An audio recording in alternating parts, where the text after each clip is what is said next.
Hey guys, welcome back. And this is a really interesting, funny little tidbit.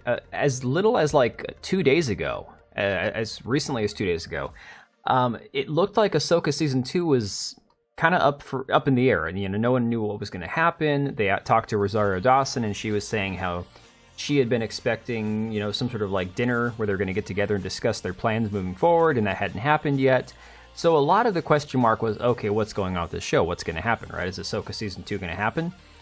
Not that very many people really care, but let's be honest, the new Star Wars Disney fans, they're ravenous if nothing else. I've said before, interacting with them on Twitter, you're not talking to real people when you're talking to Stan accounts. But just today, several big pieces of news were broken. Today, it looks like Ahsoka Season 2 is actually happening.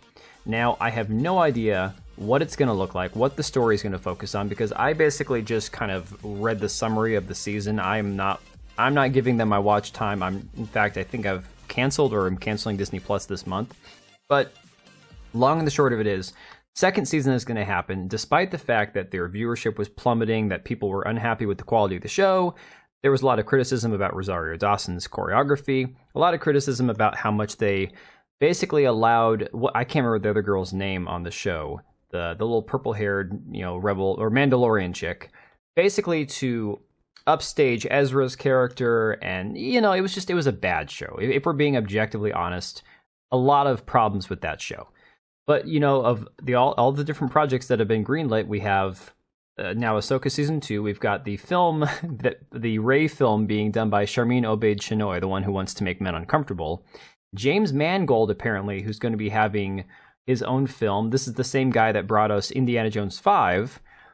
And then we're going to have a freaking Mandalorian movie. And the ironic part about this is, this article here talking about how Ahsoka's season finale ratings were lower than Mandalorian Season 3's closing episode. The crazy part about that is Mandalorian Season 3 had a massive drop-off between Season 2 and 3. Because basically they gutted their own show to try to salvage the Book of Boba Fett, and nobody cared about Season 3 of The Mandalorian. Then Season 3 of The Mandalorian, they decided to completely crap all over Din Djarin and make him kind of the side character in his own show. And everything that they accomplished in Season 2, it basically just didn't matter anymore. And yet, here we have it. They've greenlit a Mandalorian movie. And this article here from Wired says The Mandalorian is getting a movie, which it should have been all along. 100% correct. Absolutely should have just been one movie. Maybe you could have even done like 2 movies, who knows. But it says, today news we weren't expecting in the second week of 2024, The Mandalorian is getting a movie. Titled The Mandalorian and Grogu, the movie, according to Lucasfilm, which is a weird name for a movie. It will begin production this year with Jon Favreau, who created the TV series and served as showrunner, set to direct. This is the way, and probably indicative of what The Mandalorian should have been from the beginning. Even as Disney tried to capitalize on its acquisition of the Star Wars franchise and bolster Disney Plus subscriptions, that's not happening. Honestly, I don't think they've had a month where they've actually had like a net gain in subscribers for like a year or two now. It's been pretty bad. By churning out lots of street-level series, a great many of them have felt like movies already, with the exception of perhaps Andor, which is as much a political drama as it is a Star Wars show. The funny thing about that is I've seen most of the Star Wars shows before Obi-Wan, and Andor was probably the best quality show, aside from like Season 1, maybe parts of Season 2 of The Mandalorian. And yet, here we have it. We're going to have, this Mandalorian show, despite the fact that who's playing the Mandalorian is up for, up in the air. Nobody really knows what's going to happen. The role is essentially up for grabs because Pedro Pascal, if you recall, did not even do most of his own physical, if any of the physical acting in the suit in Season 3. And a lot of what was going on behind the scenes, a lot of the rumors and the gossip that was being talked about was that Pedro Pascal was just not a fan of having to have the helmet on, he didn't like being in the suit where he was all, his pretty face wasn't showing, right?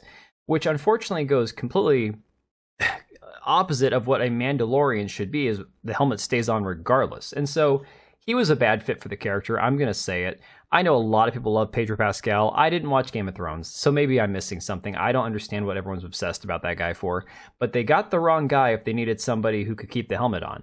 And if you recall, in the Season 3 finale, essentially, of The Mandalorian, Pedro Pascal just completely allowed Bo-Katan and, what's-her-face, Katie Sackhoff, to take over his show. And he even endorsed it by saying that he fully supports Bo-Katan taking over The Mandalorian. It's what I would want for the character. His own words. So I don't know what they're going to do for a Mandalorian movie. If you think about it, either he has to keep the helmet on the entire time and have a different actor play him.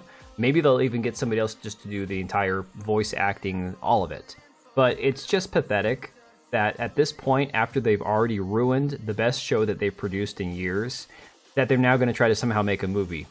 I doubt it's even going to make money. Think about it. Star Wars, Lucasfilm, Disney, they spend hundreds of millions of dollars on these episodes of these seasons of these shows and their movies. I mean, She-Hulk cost Marvel like $300 million. There's no way they're going to make money on this movie. It's not happening. Either way, let me know what you guys think down below. Do you think this is even going to work at this point? I think they've completely ruined this character. They've ruined the storyline they had going on. It's too little too late at this point. But let me know what you think down below. Thanks for watching, and we will see you on the next one. And if you made it this far, thank you for watching the video. We do have 2 channels, one for daily uploads, the other one for more of my live streams and hot takes. Links to both are down below, as well as the ability to join as a channel member for as little as $3 a month, and that'll greatly help us out. Much appreciated. We also have links to our Etsy accounts down below, as well as our website. We also have Locals and Subscribestar. If you didn't want to support us on YouTube, you can support us through those. Thanks again for being here, and we will see you on the next one.